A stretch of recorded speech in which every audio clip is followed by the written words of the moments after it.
I think it's important to know how valuable this ministry is for the community and the public to know that we do this, that we provide this service, that we can use their support and their help to love these children and to love these families. That's what we want them to hear. I couldn't do this job if I didn't feel like it was done the very best we can do it. I was born and raised in Manchester, Tennessee, so that's all I've ever really known. It's just kind of a small town. Everybody pretty well knows everybody's business most times. It's a pretty good place to live. Well, for many people, adoption is finding a child that's their child. Matthew is the child of Greg and Geneva Miller. He was theirs. It didn't matter if he was in Nashville or Colombia or the Philippines. He was their child. Susan and everybody there was just so welcoming to us. I had this misconception really early on about adoption, that it was lots of times doctors and lawyers and, that adopted. I mean, and nothing against doctors and lawyers, but I just really had this misconception that very financially well-off people, and not people like Greg and I are about as plain and small town as you get. I mean, there's nothing really fancy about us, and Susan made me know that that was okay. I guess one of the things that always worried me before we actually got started into it was, would I be able to love this child like it was, born of my wife or me or whatever, and that's not been an issue. Everything's not going to be hunky-dory when you're going through stuff like this. Everything wasn't a bed of roses for me and my wife while all this was going on. If it was meant to be, God He would give you some kind of sign that it was meant to be that way. We knew we wanted to have children, when we married. We just figured we naturally would have a family. And it didn't happen. I mean, I went through a period where it was all about wanting to be pregnant. I really wanted to be pregnant. And after we stopped all the treatments, we just took some time and, just tried to clear our minds and just, do other things. But after all that was said and done, there wasn't a desire to be pregnant, there was a desire to be a parent. I didn't have to give birth to a child to be a mother.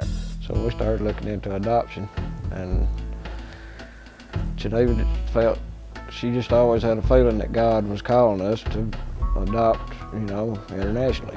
I started really praying about it, what road we should go down, with this. And it was like everywhere I would go, there would be something in a magazine about international adoption. There was something that came up on TV about one of the orphanages.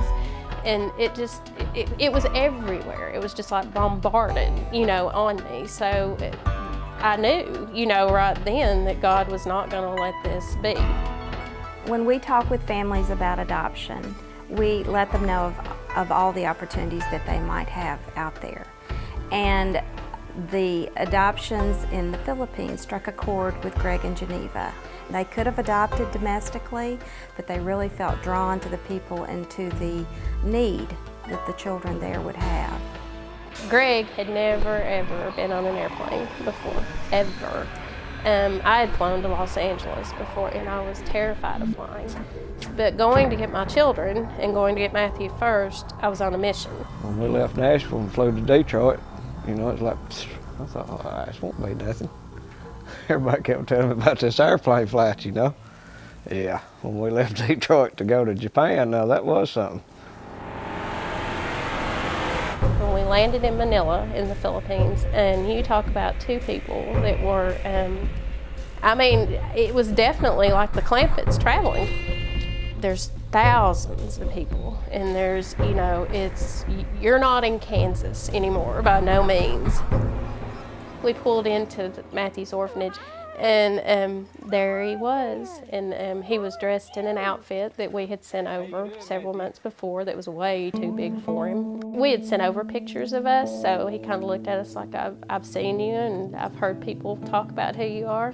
But we were there at the orphanage for probably an hour, hour and a half before we were sitting outside on the grass, and Matthew came up and sat in my lap.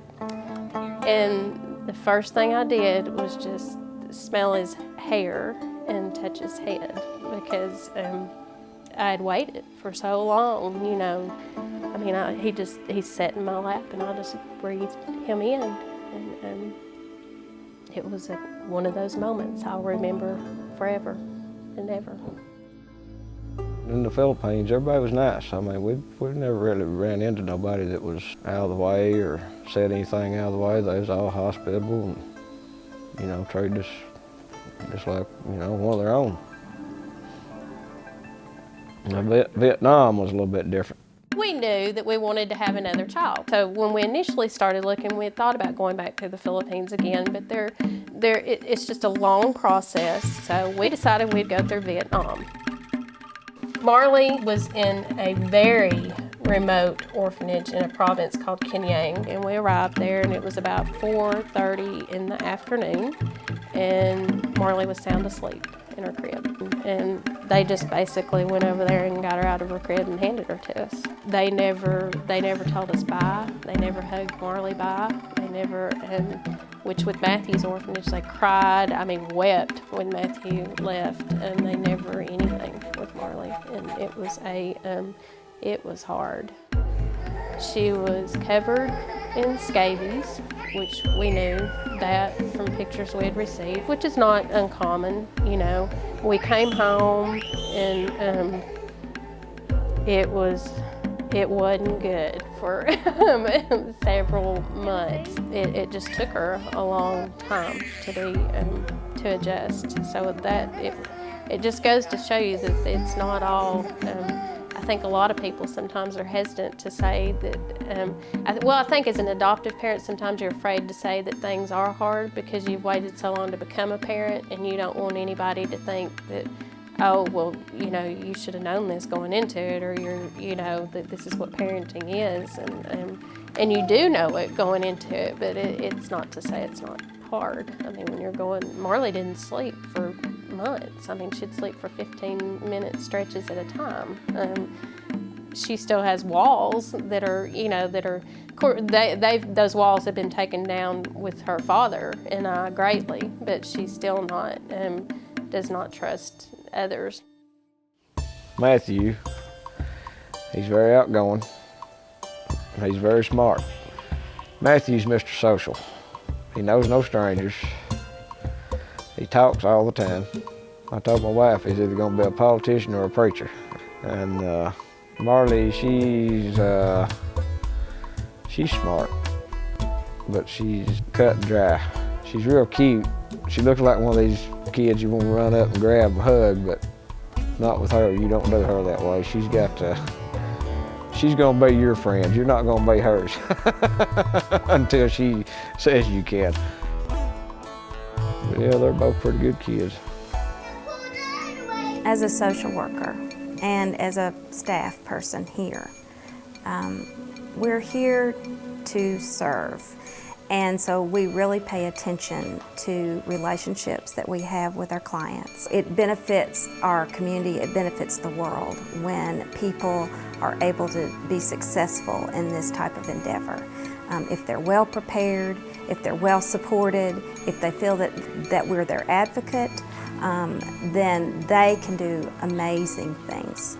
And it helps us to feel like we have had a part in something important. MIriam's Promise is so much a part of why they're here. I mean, they trusted in us to be parents. They trusted in us that we could make it through this process, that they were there for us to help us make it through this process. And it will change your life. Kids change your life. I don't care if you adopt them or if you have them on your own, they're going to change your life. But, you know, me and my wife were ready for that change.